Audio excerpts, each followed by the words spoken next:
সিরাজগঞ্জের শাহজাদপুর উপজেলায় আগ্নেয়াস্ত্র ঠেকিয়ে এক এনজিও কর্মীর টাকা ছিনতাইয়ের মামলায় 4 জনকে যাবজ্জীবন কারাদণ্ড দিয়েছেন আদালত।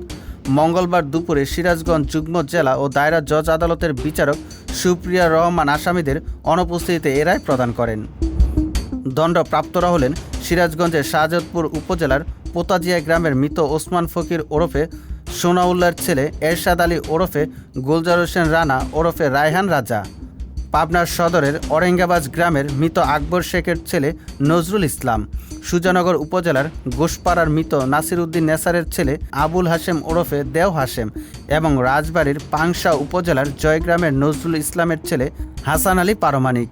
মামলার বরাত দিয়ে এপিপি মোহাম্মদ হাদিউজ্জামান শেখ জানান, 2018 সালের 8 ফেব্রুয়ারি সকালে সিরাজগঞ্জের শাহজাদপুর উপজেলার সাজেদা ফাউন্ডেশনের ফিল্ড অফিসার আশরাফুল ইসলাম উপজেলার বারাবিল গ্রামে গিয়ে বিভিন্ন সদস্যদের কাছ থেকে কিস্তির 1,56,600 টাকা উত্তোলন করেন।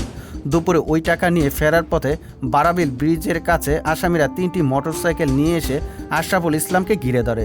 ওই সময় তারা মাথায় ও বুকে পিস্তল ও শাটারগান ঠেকিয়ে ভয়ভীতি দেখিয়ে টাকা ছিনিয়ে নেন। আশরাফুল ইসলামের ডাক চিৎকারে আশেপাশের লোকজন এসে ছিনতাইকারীদের আটক করে গণদোলাই দেয়।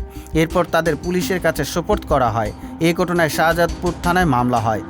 সাক্ষ্য প্রমাণ শেষে আদালত আসামিদের বিরুদ্ধে রায় প্রদান করেন বিচারক।